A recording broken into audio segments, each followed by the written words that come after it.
Assalamualaikum warahmatullahi wabarakatuh. Alhamdulillahirabbil alamin. Alladzi nahmaduhu wa nasta'inuhu wa nastaghfiruh wa na'udzu billahi min syururi anfusina wa sayyiati a'malina. May yahdihillahu fala mudhillalah wa may yudlil fala hadiyalah. Ashhadu an la ilaha illallah wahdahu la syarikalah wa ashhadu anna Muhammadan abduhu wa rasuluhu la nabiyya wa la rasula ba'dah. Ya ayyuhalladzina amanu taqullaha haqqa tuqatih wa la tamutunna illa wa antum muslimun.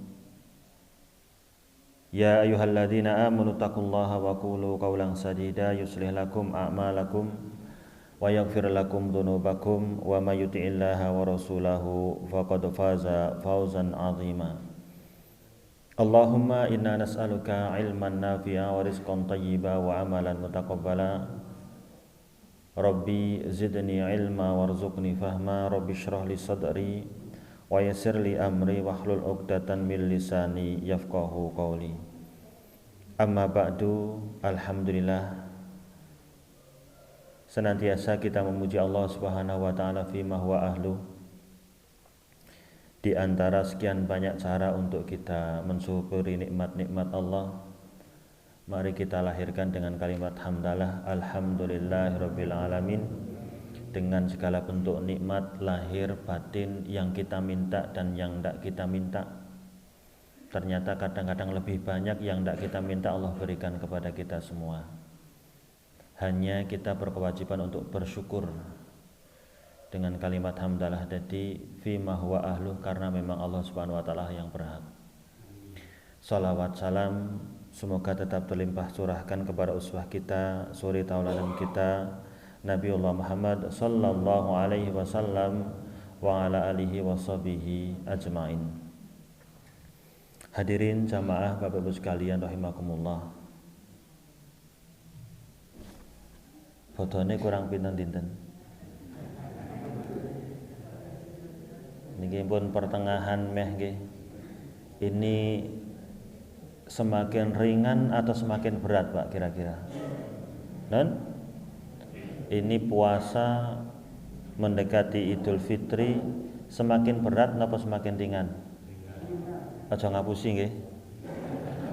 Niki wong nun mapan nggih wis kulino nggih. Hari pertama kedua ora karuan rasane. Sekarang sudah semakin mapan, karena kalau kita sering ibaratkan itu orang kerja gaji di akhir atau awal bulan depan. Gitu, nek digaji di akhir bulan itu ada semangat. Nggih. Apa meneh tambah THR niki wong ajeng bodho. Ning nek wis dicicil ben dinten, wis bon, kari tanda tangan niku mesti lek nyambut gawe niku ora tenanan. Nah, niki puasa niki luar biasa. Setiap hari siang malam Allah sediakan pengampunan dan pahala. Terus kemudian nanti ada pengharap-harap kita yang kita inginkan. 1 Syawal itu puncaknya. Orang bilang itu adalah kemenangan. Dan itulah yang paling kita tunggu. Sehingga kalau kita mengatakan semakin ringan, kemudian kita menghitung, wah kok isih suwi tenan ya, itu berarti semakin berat bebannya, nggih. Makanya jangan ngapusi nek saya tanya semakin ringan atau semakin berat. Sepindah malih, semakin berat atau semakin ringan menuju 1 Syawal? Semakin ringan. Udah, kalau memang kita tidak nggih sepakati semakin ringan. Kemudian kalau ibadah itu kok semakin berat itu jane wajar. Karena tidak mungkin Allah Subhanahu wa taala itu memerintahkan, membebankan kepada kita sesuatu yang di luar kemampuan kita. Ada sesuatu yang dianggap berat sementara bagi orang lain tidak berat. Karena sudah terbiasa. Semua itu kalau kita bisa dulu, nanti jadi terbiasa. Kemudian seolah itu menjadi budaya sekeliling kita dan itu akan semakin mudah. Pokoknya biasa ngoten mawon. Kita dulu ketika titah jalan kecil dulu susah, nangis-nangis macam-macam. Tapi ketika sudah terbiasa sampai sekarang, ketika kaki ini sudah berat untuk melangkah, kan jur kelingan biyen to, Pak. Gitu. Ternyata Allah semakin kurangi jatah untuk kita, kekuatan kita, kaki kita. Yang penting kita berdoa sama Allah muga-muga nek menjalani masa tua niki tidak terkena penyakit napa? Pikun, Pak. Berdoalah kepada Allah supaya terhindar dari penyakit pikun. Niku ora ana obate. Nek wong pikun niku ora wajib poso. Tapi wong pikun itu nanti nggih nyuwun sewu merepotkan orang sekelilingnya. Wis dahar gurung, ket mau kok ya gitu enten. Sehingga banyak seperti itu nanti akan membebani orang sekelilingnya. Karena orang tua itu pikun akan kembali seperti anak kecil. Kalau anak kecil ketika itu masih lucu, kalau anak itu belum tahu atau dia masih lupa tambah lucu. Bawa sepatu taruh di depan masjid, di depan rumah. Mana sepatunya? Lupa. Mesti orang tuanya mesti guyu tuh, Pak. Udah makan? Belum. Lah tadi, oh iya lupa, lucu mesti. Ini nak wong tua sing kaya niku. Sampeyan ki mbok ya karo dieling-eling cateti wis mak empo gurung ki jam 7 mau kan ngoten nggih. Jadi beban. Jadi ora lucu. Anak kecil belum tumbuh gigi lucu. Orang tua hilang gigi ndak lucu gitu kan. Ya. Itu bedanya untuk lingkungan kita. Jadi pikun itu nanti khawatir merepotkan sekeliling kita. Kembali ke masalah ibadah itu, kalau berat, semakin berat berarti Allah sediakan hadiah ataupun pahala yang luar biasa. Al jaza'u min jinsil amal. Allah mengganjar kita itu sesuai dengan jenis amalannya. Kalau amalannya ringan, maka ya biasa pahalanya, berpahala tapi biasa, karena mudah sekali untuk kita tempuh. Dan yang paling penting di situ kita menghadirkan niat. Tapi semakin berat, maka semakin banyak janji-janji pahala yang Allah berikan kepada kita. Oke. Kalau kita melaksanakan ibadah niku enten sing abot, enten sing biasa. Tapi perkara berat kadang-kadang manusia itu memberatkan diri. Ada sesuatu yang tidak Allah syariatkan, tidak Allah bebankan, karena Allah itu tahu nggih, kemampuan jin karo menungso niku beda. Ning kadang-kadang orang itu pengen gayuh kemampuan jin. Ya kan? Maka misalkan nggih, ada sesuatu orang itu seolah-olah dianggap terbebani dengan ibadah atau amaliyah yang luar biasa. Dan itu di luar kemampuan manusia. Sesuatu yang di luar kemampuan manusia tidak mungkin Allah perintah kepada kita. Tidak mungkin. Ada sesuatu di luar kemampuan manusia. Misalkan orang itu orang ono sing akon, orang ono sing pesen apa-apa teko-teko, dia pokoknya nggih priye carane nek iso aku iki mabur. Nek iso mabur. Nek iso itu aku itu nek dobong ora mempan, dibaca ora medas, iso mlaku ning dhuwur banyu dan lain-lain. Orang yang demikian itu dia akan membebankan sesuatu yang di luar kemampuan manusia, dan itu tidak mungkin. Sesuatu yang di luar kemampuan manusia mesti itu bukan kekuatan manusia. Itu masalahnya di situ. Lah mangke nek pun bersyarat niku sing repot. Nggih. Ana kalane jin kuwi tunduk marang menungso, ana kalane menungso kuwi tunduk marang jin. Makanya itu Rasulullah SAW pesan jangan sampai timbul ketaatan atau ibadah atau sesembahan selain Allah. Bagaimana mungkin kita nyembah mereka? Misalkan jin, enggak, kamu taat perintah dia, itu namanya ibadah. Kadang-kadang itu bersyarat yang akan merugikan keyakinan atau akidah kita. Dan sekali lagi, sesuatu yang di luar kemampuan manusia tidak mungkin Allah syariatkan.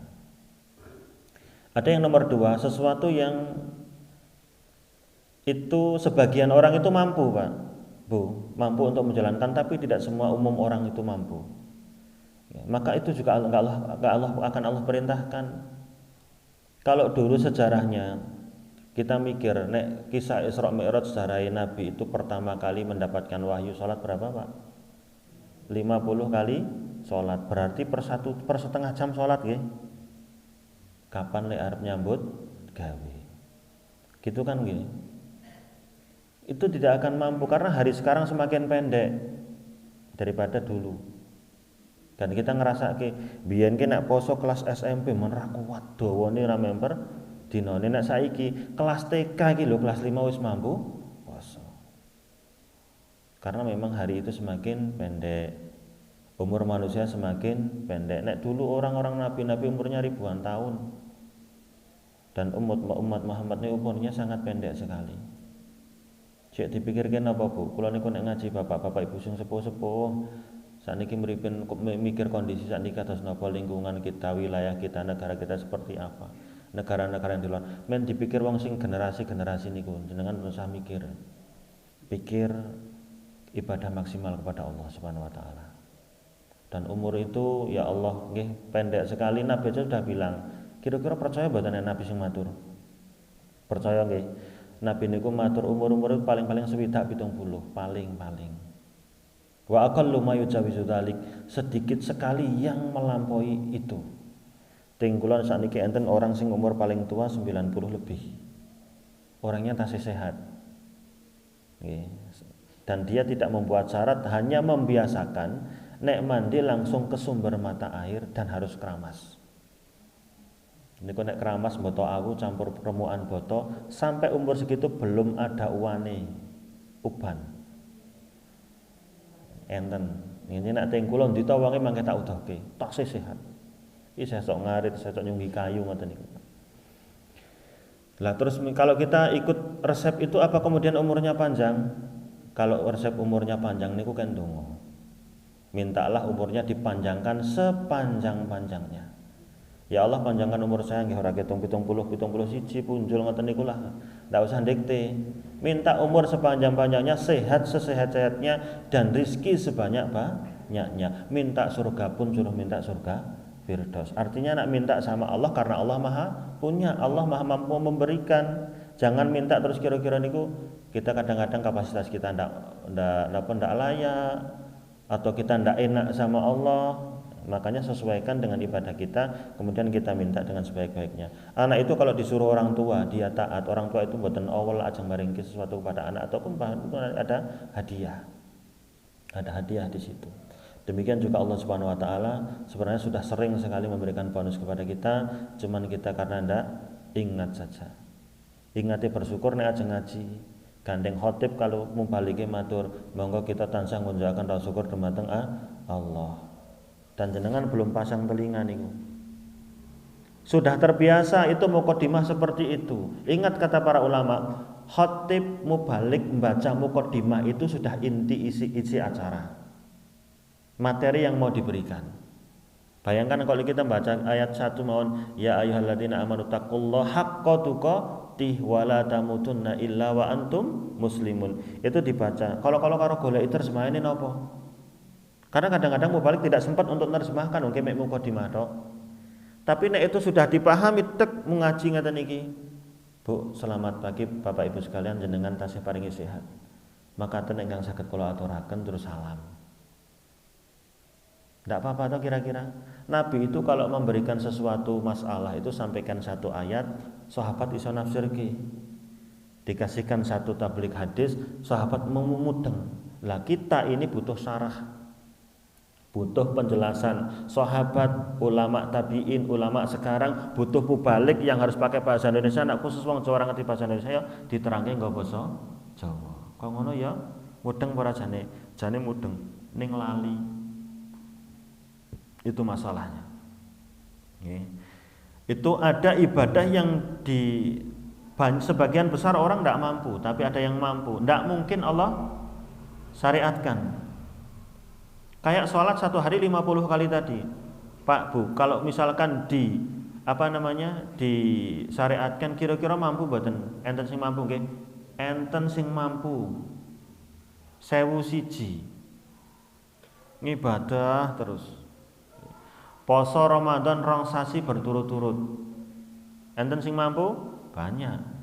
Tapi enggak standar kemampuan manusia. Dan yang demikian itu enggak mungkin Allah syariatkan. Yalah jenis yang ketiga ini enten sementara ibadah, semakin banyak pahalanya akan semakin berat untuk kita kerjakan. Tapi beratnya itu wajar. Makanya nek bau kalau tanglet poso yang hari kesekian ini semakin berat napa semakin ringan. Kalau jawabannya semakin berat tidak ada masalah. Karena apa? Itu berat yang wajar. Ternyata kalau kita gali keistimewaan pahala bulan Ramadan luar biasa. Luar biasa. Okay. Makanya enten sing nyebut syahrul Quran, bulan Quran, karena pernah Allah turunkan Quran satu mushaf, atau karena kita waktu-waktu untuk meningkatkan membaca Quran. Saya pernah ditegur, aku nek bar salat tarawih iki kok njur onten maca Quran, aku mengkhususkan to. Iki nek sing cok gampang-gampangke bid'ah-bid'ahke ngoten niku to. Itu bukan satu kekhususan tapi napa? Peningkatan. Sederhana mawon bahasane, kita tingkatkan. Nek ora kaya ngene mboten semangat. Semangate napa? Mergane enten sing gilir jaburan. Termotivasi dengan itu lah. Nek teng kula sakniki biasa, Pak, Bu. Nek riyen zaman kecil yakin ngenteni niku kalih bukber niku sakniki. Tapi nek sekarang terbalik, Pak, Bu. Di kampung saya itu kalau misalkan khususnya yang masjid kami, itu kalau ada habis isya kok membaca Quran. Itu terkesan bukan karena kita di situ kemudian bisa wedangan dan lain sebagainya. Luar biasa, Pak, anak cah-cah nom-nom niku. Kene ora ning masjid. Engko nek passing jabur itu karo masjid ora ono wonge ndak ora mesake. Gitu. Mesake nek wong sing jabur itu masjid niku jabur mboten nggih. Sami nggih. Sampai ke masjid enggak ada orang. Padahal wis diwarah digilir kon jaburi. Tok niku masalahe. Tekan nggone niki wis ditamatake, mau akhire engko toko Bali dengan diberkat ngoten niku, Pak. Dan itu sudah bergeser sakniki niku wong wis madhep, nggih. Nah, ada sementara ibadah yang sesungguhnya itu berat tapi karena itu memang wajar dan itu bawaan ibadah. Contohnya puasa niku wau. Ndak mungkin ada orang berpuasa kemudian mikir nek poso ki aja dinelangsak-nelangsake, aja diketok-ketokke lek mok lesu karo ngelak lemes ora sedikit-sedikit HP asing beger wong jenengan arek melek wae angel gitu. Sakniki niki wong pun kalah bar subuh nek ora ngaji kok niki pun merem. Nggih mboten. Ya pun merem. Kenapa? Karo mangsane poso, nyalahke poso to. Dan itu memang berat. Gurung lapar, sisa kita masih sendawa macam-macam masih ada. Ning sudah menyerah. Posoke berat, ora ana gawean isuk. Jurdo turu. Kanggo jam 09.00 klitah-klitih gak lekas lemes kabeh. Ning delok-delokan ngeten kira karo bojone, ndelok TV saras-sarasen. Itu memang apa bagian dari beratnya kita melaksanakan puasa. Lah, artinya semakin berat di situ Allah Subhanahu wa taala akan semakin menyediakan pahala yang luar biasa. Cuman kadang jamaah, tadi enten 3 nggih. Di luar kemampuan manusia Allah tidak mungkin syariatkan. Ada sebagian orang mampu tapi kebanyakan orang tidak mampu, tidak mungkin Allah syariatkan. Yang ketiga ini Allah mewajibkan sesuatu atau memerintahkan untuk sebuah ibadah itu bisa mampu umumnya untuk mengerjakan, orang itu mengerjakan, manusia atau hamba itu mengerjakan, cuman kadang-kadang dirasa berat, tapi beratnya itu karena bawaan ibadah. Jam 3 tadi kita bangun itu berat, yakin. Kalau yang sudah biasa bangun malam dia bangun pada saat itu, ning ngerti jangan ngeten iki ya nek urung diinget ya rasa-rasen. Berat. Nggih. Kalau di situ Allah Subhanahu wa taala tidak menyediakan pahala yang luar biasa. Di makan sahur itu ada keberkahan. Kunci puasa orang itu baik, dia mengakhirkan sahur dan menyegerakan berbuka. Teng mriku niku kuncine, diwehke wektu-wektu sing berat sang susah. Sebaik-baik orang yang berpuasa diantaranya yang mengakhirkan makan sahur. Dan berat di situ. Karena di situ ada keberkahan. Dan keuntungan dunianya napa? Orang itu akan lebih bisa bertahan 12 jam dalam satu hari untuk bisa mempertahankan puasa itu sendiri. Gajal kalau kerinan, wis nesu. Nggih, kerinan. Terus kemudian napa? Mboten saged sahur. Maka sementara itu hadirin jamaah sekalian, ada sesuatu yang beratnya wajar dan itu bawaan ibadah. puasa itu berat, wajar. Karena memang tidak boleh makan, tidak boleh minum dan meninggalkan syahwat. Terus kemudian kita tahan, itu wajar. Tapi sesuatu yang berat itu suatu saat menjadi hal yang sangat berat. Sesuatu yang berat akibat beribadah suatu saat menjadi sangat berat sekali.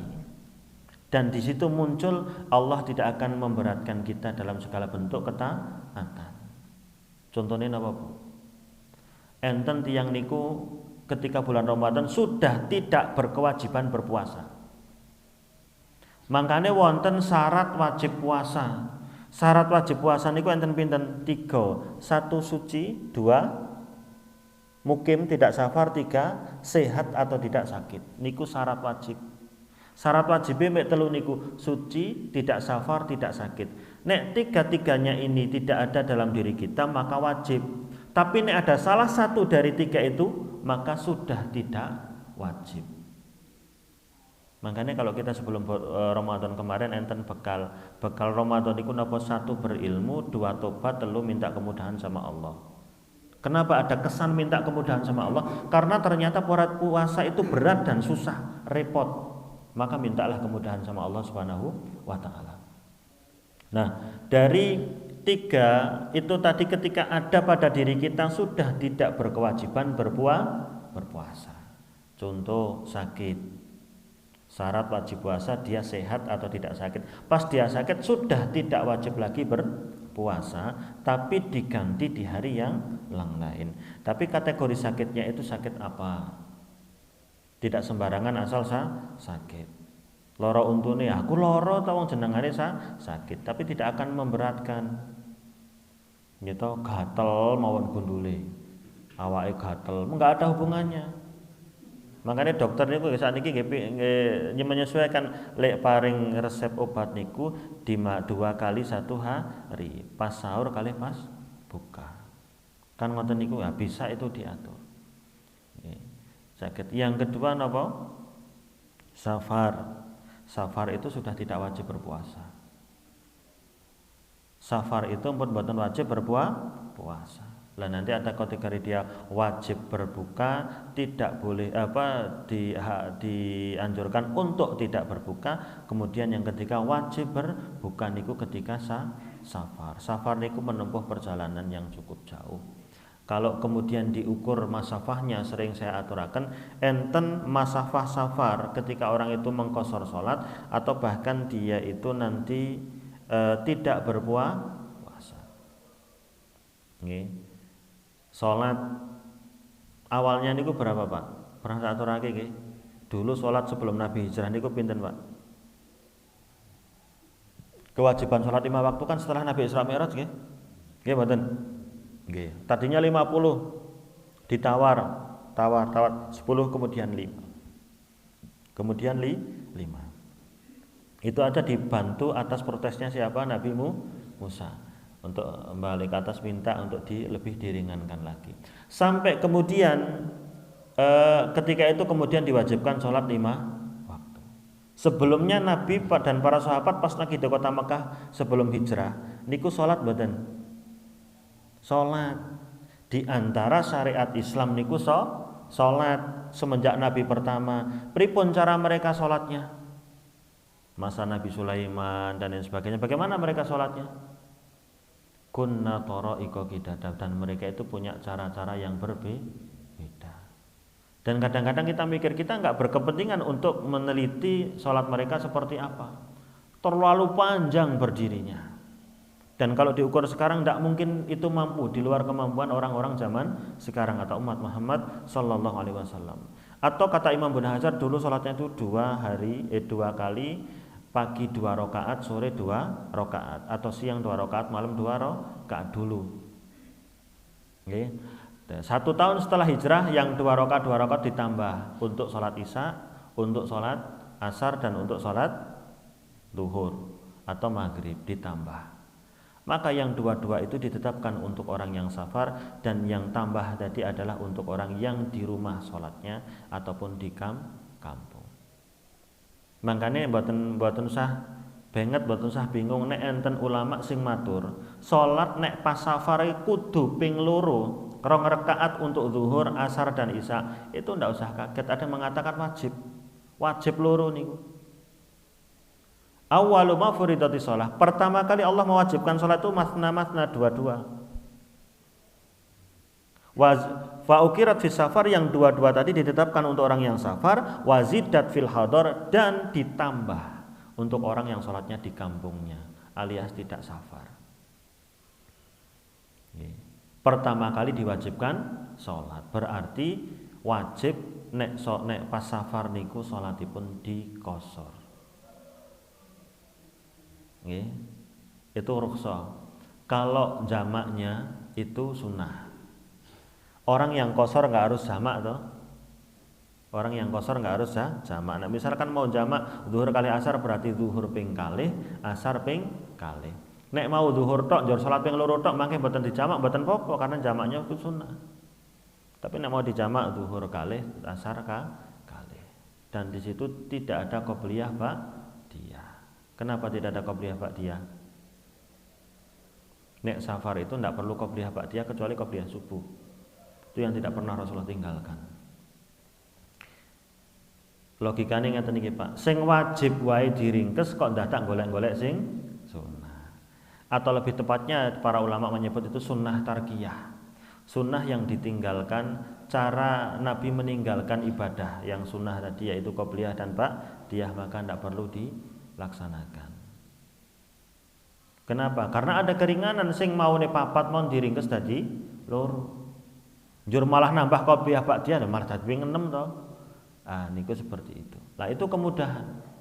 Ya.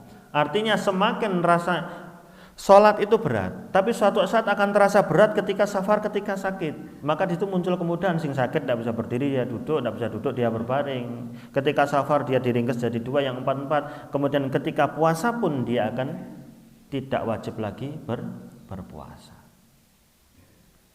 Nggih. Nah, saat ini jauh dipertimbangkan, sering sekali disebut jadi nek wong safar niku kayak melaku tekan ngendi ngoten nggih. Lah safar itu sekitar 85 kilo itu menurut mayoritas atau jumhur ulama. 85 kilo itu nek diukur mil itu 46 mil. Farsah 16 farsah 4 barit. Ukurannya macam-macam. Dikumpulke diteliti sama para ulama, kesimpulannya piro? 85 kilo perjalanan. Terhitung sejak kapan? Dari kita pertama kali meninggalkan bangunan terakhir di lingkungan Temanggung. Nek melaku ke timur selatan sana nggih Secang. Nek blusuk-blusuk lewat Pindu Sari. Ngalor mriku dugi Ngadirjo nggih. Sukorejo pun menderek Weleri nggih. Weleri.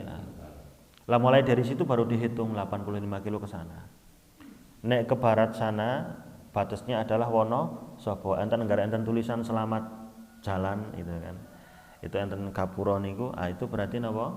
Sudah mulai terhitung dari situ sampai perjalanan ke sana itu mulai dihitung safar. Sampai perjalanan ke sana 85 kilo itu menurut jumhur atau mayoritas ulama. Itu sudah jarak tempuh safar. Itu menurut mayoritas Imam Madhab Syafi'iyah, Malikiyah dan Hambali. Nah Imam Abu Hanifah lek matur pinten 3 hari 3 malam itu sekmawon dikatakan safar. Jarak tempuh 3 hari 3 malam itu dikatakan safar. Niki pendapat nomor kali. Pendapat nomor 3 niki yang sering tak aturaken, ndak ada batas minimal atau maksimal. Enggak ada batas. Yang penting orang itu dianggap dia sedang safar, maka itu berlaku rukhsah. Sing poso wis ora wajib, sing salat wis diringkes. Jadi dua. Nah, kenapa hikmahnya supaya tidak memberatkan. Nah, makanya ketika orang dalam kondisi safar, ya, sakniki ajeng milih sing pundi Pak, sing 85 kilo, sing 3 dina napa ajeng milih sing enggak ada batas. Milih sing ada batas enak nggih. Itu Ibnu Taimiyah, Ibnu Qayyim dan Imam Ibnu Hajar ngaten iki, Nabi pernah itu perjalanan itu sekitar Dzul Khulaifah dari Mekah atau Dzul Khulaifah kemana itu sekitar 3 mil atau 3 farsah. Nek 48 mil itu kok 85 kilo berarti 1 mil pinten kilo Pak? 1, berapa ngoten nggih?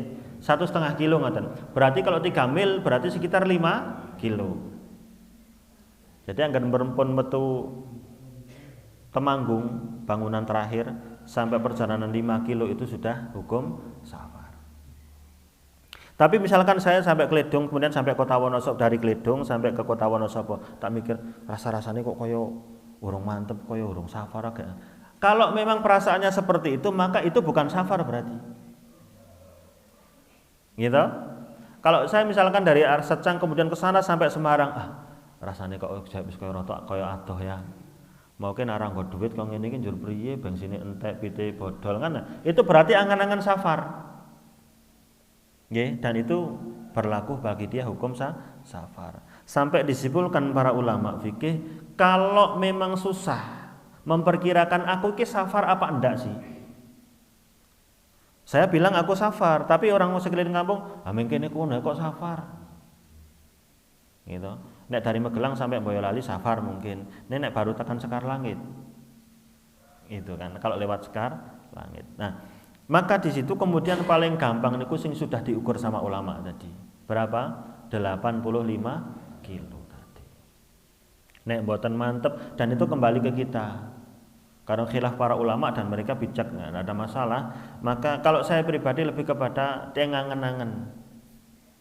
Kalau misalkan saya kemarin ke Magelang, istri bilang, Pak sekting pundi sektindak Magelang. Ketika itu saya bawa bekal yang cukup, maka saya safar. Niku sekting manggung, niku sekedap. Nah, itu bahasanya bukan safar berarti. Itu uruf adat, ya. Adat itu ukuran orang-orang itu menganggap itu satu safar atau tidak.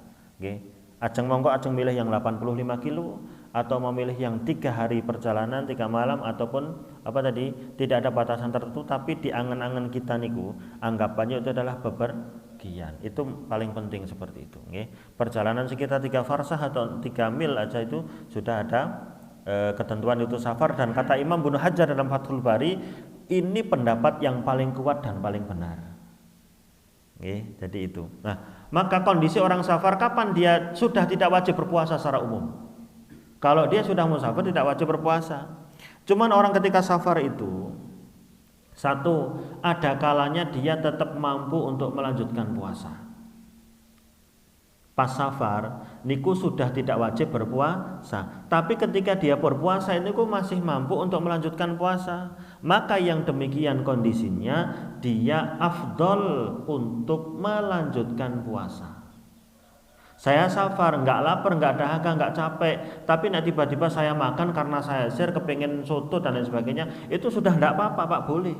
Cuman kalau kamu mau teruskan dalam kondisi kamu seperti ini, maka itu afdol, lebih utama.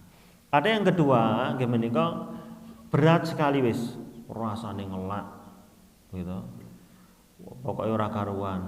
Kemarin saya diceritain di mobil niku, bareng ngedonke buku dari Temanggung sampai Purworejo. Panas, ngelak, lemes, masuk mobil ora AC mobilnya, itu kan. Terus piye kok ora kuat, nek ora kuat monggo berbuka.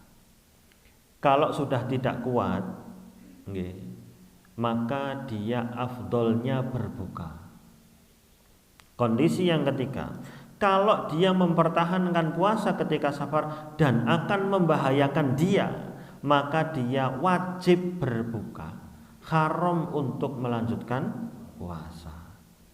Dengan 3 kondisi tadi. Walaupun tanpa kita rinci secara garis besar, pokoknya wong niku anggar jarak tempuh pun masafah safar, maka sudah tidak wajib berpuasa. Karena syarat wajib poso niku mukim ting dalem.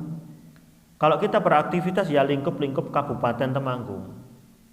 Tapi nek sudah tempuh safar, jarak tempuh safar, maka hilang kewajiban itu, hukumnya tinggal sunnah. Dan dari rincian tadi itu paling mudah. Nek isik mampu poso ya dilanjutkan itu afdol. Nek wis orang mampu ya berbuka itu afdol. Nek wis betul-betul akan mengancam jiwanya, maka dia tidak boleh lagi melanjutkan puasa. Maka nanti Rasulullah SAW niku lihat kerumunan sahabat sing ngrumuni sahabat yang lain. Katanya napa? Niki orangnya pingsan, ya setengah sadar. Suruh buka ndak mau padahal dia puasa. Kata Nabi, laisa minal birri as-shaumu fis safar. Atau kama qala, bukan termasuk kebaikan kalau dia tetap puasa ketika safar. Jadi ora apik. Nggih. Bahkan ketika Nabi pernah mau Fathu Mekah niku pinten Pak tahun 8 Hijrah. Itu napa di antara Makkah dan Madinah itu ada lembah, berhenti di situ belum sampai dari Madinah ke Mekah belum sampai Mekah berhenti di situ. Kemudian Nabi dia minum dan ketika ambil minum niku suruh ngambilkan ditunjukkan kepada para sahabat yang ngaten niki. Dikeliling niku. Terus Nabi minum untuk berbuka karena lihat kondisi niku sudah enggak mampu. Pas Ramadan 8 Hijrah ajeng ting Mekah ajeng Fathu Mekah. Memerdekakan membebaskan kota Makkah. Terus ketika itu Nabi diaturi ngaten niki dibisiki, ya Rasulullah, di sebagian kita niki dalam kondisi seperti masih ada orang yang tetap berpuasa. Sudah banyak payah itu terik dan pokoknya orang itu dalam semua. Nabi mengatakan humul usatu humul usat. Mereka yang tetap mengadakan melanjutkan puasa dalam kondisi seperti ini mereka telah durhaka. Mereka telah bermaksiat kepada keputusan Rasulullah sallallahu alaihi wasallam. Niki nek poso wong kaya niku kadang-kadang ajeng buka mon isin to, Pak. Nggih. Bahkan ketika betul-betul dia mau melaksanakan perjalanan yang jauh dipikir, Pak, nanti saya pakai kendaraan umum. Misalkan saya sanggup di mobil nggak enak. Ya kan? Sama kanan kirinya. Kalau misalkan saya turun nanti di warung, ya nek dimudahkan. Bagaimana, Pak? Ya sarapan riyen teng omah. Niki misalkan toko-toko arep safaring di paring Jakarta. Bingung, ya niki mangke kondur ngaji toko sarapan ngoten mawon. Itu yang dilakukan sahabat Anas bin Malik. Ya. Sahabat Anas bin Malik itu pernah dijumpai sama sahabat Ka'ab. Ketika itu Anas bin Malik niku wis pakai seragam baju safar. Nek kita mau pakai motor itu sudah pakai jaket, sudah pakai sepatu, helmnya nggih lengkap, masker dan lain sebagainya, niki pakai kaos tangan. Itu sudah persiapan seperti itu. Kendaraannya pun sudah disiapkan. Bekalnya sudah disiapkan. Kata sahabat Ka'ab, sahabat Anas bin Malik tiba-tiba bilang gini, "Tolong jigoke makanan." Langsung sarapan, Pak. Tasih teng omah niku. Makan, kata sahabat Ka'ab, apakah ini sunnah? Apakah seperti ini yang dicontohkan Nabi? Yang disunahkan sama Nabi, kata sahabat Anas, iya seperti ini yang dicontohkan sama Nabi. Maka sahabat Ka'ab menyimpulkan, kalau memang itu sunnah, keputusan dari Nabi, maka saya ikut. Ini hadis yang sering sekali, kisah ini sering kali dijadikan tafsiran sahabat Anas bin Malik tadi, sering kali dijadikan dasar bahwa boleh kalau kita mau menempuh perjalanan yang cukup jauh untuk kita sarapan dulu. Nggih. Sarapan riyen. Nggih. Ora anu napa? Ora luwes angko wae nek wis metu, ora sah jikok luwese. Gitu. Wong kadang-kadang kita pas safar, salat zuhur 2 rakaat, niku enten sing bantah kok. Ah karo ngaso to ping 4 kena ngopo to wong isih mampu kok dadak ping 2. Iya, kowe nek dikai keringanan karo Gusti Allah, nawar dengan yang lebih mahal. Nek kapan kowe tuku beras, nawar dengan yang lebih murah. Allah itu memang maha murah. Saking murahnya sampai di luar nalar kita, Pak. Mosok enak-enak gitu kita nggak ada masalah, nggak ada capek, nggak ada apa, kita ketika safar tinggal tidur di situ nyaman. Kok suruh ngeringkes sholat yang 4 jadi 2. Saking murahnya Allah. Wong kadang-kadang tiba-tiba ada orang ngetok pintu gini, toko-toko nggak beras sekintal dek. Luar biasa le mikir, kok iso ya? Kok ngenai beras? Ceritane piye? Terheran-heran kita. Karena tidak pernah pesen, tidak pernah membaca sama orang itu. Tiba-tiba ada orang ngasih. Ini ketika safar kita sudah mengerjakan sebab. Sudah ambil sebab, kemudian akibatnya apa? Kita ada diringkas sholat yang 4 itu menjadi 2. Ya, karena Allah memang maha murah. Sering sekali fadilah karunia-Nya, kelebihan Allah diberikan kepada kita. Makanya dalam kondisi apapun kita harus sering banyak bertahmid ataupun alhamdulillah bersyukur. Makanya ketika Nabi ditanglet poso apa to sing paling apik? Carane poso kepriye sing paling apik? Yang puasa itu banyak berzikir kepada Allah. Jihad fisabilillah yang paling bagus adalah yang paling utama jihad yang diiringi zikir kepada Allah Subhanahu wa taala. Tadi berangkat ke masjid yang seperti apa yang paling bagus? Keluar rumah baca doa. Naik kendaraan baca doa. Berhadapan dengan jalan temurun subhanallah, naik Allahu Akbar. Disalib wong wer kaget astagfirullah ngeten nggih. Kok nek teko-teko wah kucingan niku salat pahalane ilang. Gitu kudune istighfar nggih. Wallahu a'lam bishawab. Demikian mungkin sekilas tentang sudah tidak lagi kita berkewajiban puasa dalam kondisi safar. Mungkin nanti insya Allah dalam waktu yang lain mungkin seperti apa kondisi sakit yang tidak lagi kemudian wajib berpuasa. Mungkin ada yang belum jelas? Nggih, monggo Bu. Waalaikumsalam.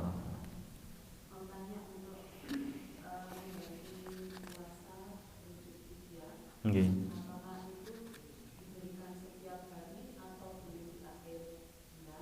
Nggih. Iya.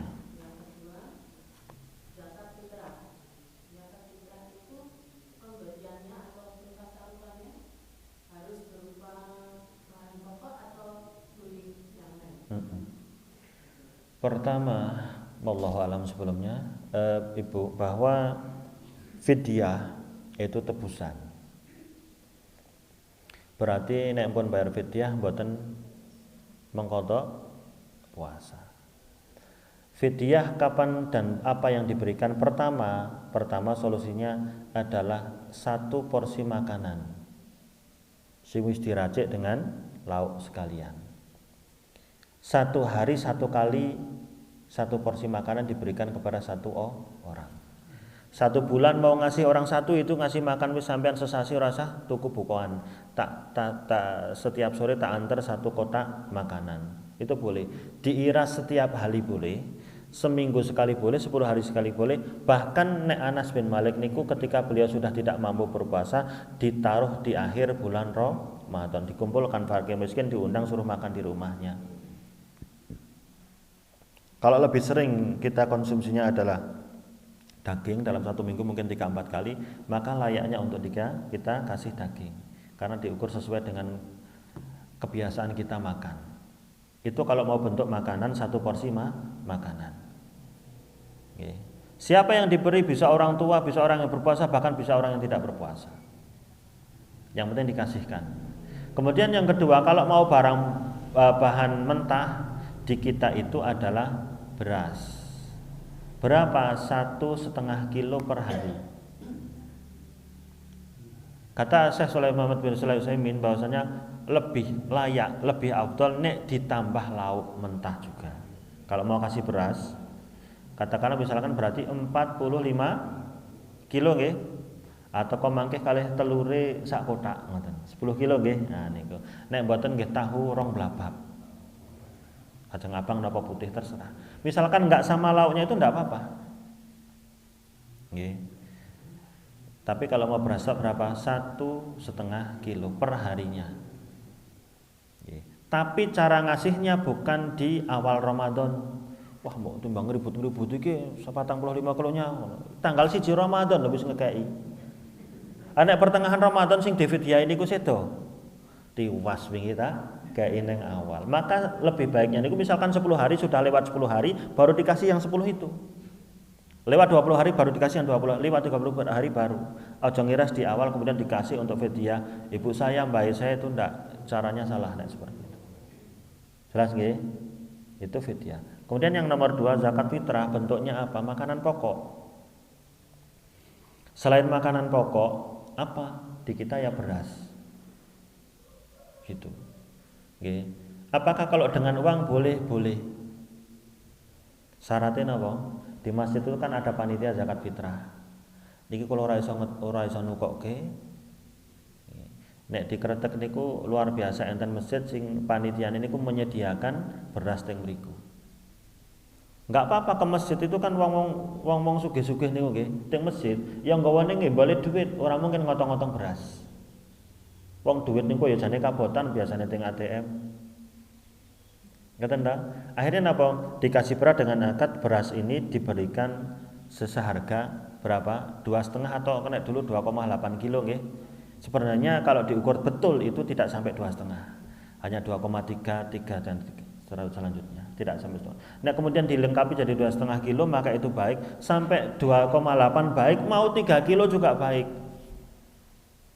Nah, tapi jangan bilang sing apik ya 3 kilo dipunjuli, itu kan enggak seperti itu. Kalau sudah ada ukuran itu sebenarnya tidak sampai 2,5 kilo. Pakai duit boleh ke masjid tapi panitia harus membelanjakan uang. Ya kalau dengan dalih misalkan ditemukan misalkan saniki beras, tujuannya apa? Ngasih beras itu supaya besok pas hari Idul Fitri tanggal 1 Syawal niku ben rata makan semua, alasannya kan iku. Alasannya ngoten niku, Pak. Nggih. Makanya kalau dikasih duit niku repot, Pak. Sing teng omah niku nek sesuk tanggal 1 Syawal niku wis mesti duwe beras stok. Ki nek dikei duit iso ge tuku mercon, ge tuku rokok. Itu antisipasi. Maka makanan pokok yang diberikan itu lebih mudah, ngoten nggih. Wallahu alam. Kalau misalkan ada yang misalkan diperkirakan sing nggak bisa beli lauk, kalau memang betul-betul diteliti tidak bisa beli lauk, maka di situ ada baitul mal, ada orang yang muzaki yang berzakat selain zakat fitrah, kasihkan. Ning kula rada ora percaya nak niku, Pak. Sesuk niku wis mesti enten sing digawe masak. Zakat fitrah dia mampu. Ndak mampu 2,5 kilo sak omah niku entene kok wong 5 kok duwene 5 jiwa, duwene 5 kilo. Entene niku sing 2 kilo ge sesuk sarapan. Ya zakat orang 5 dengan 5 kilo itu. Dah semampunya itu ndak apa-apa. Nggih, tapi jangan gampangake. Mungkin saya pernah cerita, teng Reco niku enten jamaah saya pernah di sana 10 bulan. Satu rumah niku nek ndak salah 5 orang. Bapak beli beras 2,5 kilo, diakatkan ke istri. Oke, tak kayak ke. Istri fakir miskin, istri kasih ke anak pertama. Anak pertama dikasih ke anak kedua, ketiga. Sing cah nomor 3 paling bontot niki napa? Kono liring masjid kayak ke panitia. Kok tok berapa niki sedikit 2,5 kilo. Loh kok 2,5 kilo kan 5 orang. Iya, terus cerita perjalanannya beras 2,5 kilo itu panitiane njur guyu wis ra apa-apa teko disuntek ngoten mawon. Itu sedangane rekayasa. Allah Maha tahu dalam segala bentuk ibadah kita, jangan kanggap kita niku nek enten sing barang-barang sing sedekah ngakune miskin. Wong niku ngakune orang duwe niku loro, siji nek kon ngetokke barang, loro nek arep oleh barang. Ngakune wong ora duwe. Nek nak kapan gensing-gensinan arep shopping yo digetok-getokke lek duwe. Nah, ten niku nggih. Jelas Bu nggih? Jadi upayakan misalkan apakah dengan yang lain, pokoknya bahan pokok niku sing paling lepas dari khilaf. Misalkan ada yang membolehkan pakai uang untuk nanti belikan lauknya, itu khilaf. Ya, tapi untuk lebih selamat kita keluar dari khilaf itu makanan pokok sudah. Beras itu. Dan itu standar. Misalkan panitia buat misalkan beras sekarang 10.000 sampai 13.000, diambil tengah-tengah yang 12.000 standar supaya nanti mangkeh dan itu ditasarufkan kepada fakir miskin. Ora panitia ke sakniki tugase mentok nampung beras campur balik kiring masyarakat. Dan itu setiap keluarga itu pentasarufannya beda, ada yang 5 kilo, ada yang 10 kilo, ada yang 3 kilo. Lihat keluarganya. Nggih, ora kabeh dibagi rata 2 kilo kabeh. Wong sing suka yang 2 kilo, wong sing ora duwe 2 kilo. Itu salah. Jadi panitia itu harus bertanggung jawab. Misalkan enggak lewat panitia mau diberikan langsung ke fakir miskin kayak hewan kurban, itu boleh-boleh saja. Nggih, wallahu alam bishawab. Sampun nggih. Nggih. Niku mawon pas jam 6:04 dan kita sebagaimana sudah kita biasakan, monggo di jamaah masjid niki untuk dilanjut dengan napa? Salat syuruk ataupun isyraq. Semoga dengan niat kita yang baik kemudian kita telah mendapatkan pahala yang telah dijanjikan oleh Allah Subhanahu wa taala. Demikian dari saya, kurang lebihnya saya mohon maaf. Kebenaran semata hidayah dan ibadah dari Allah, kekurangan dari saya dan astagfirullah. Kepada jamaah saya mohon maaf yang sebesar-besarnya. Sahiri subhanakallah bihamdika asyhadu an la ilaha illa anta astaghfiruka wa atubu ilaik. Wallahu alam shawab. Assalamualaikum warahmatullahi wabarakatuh.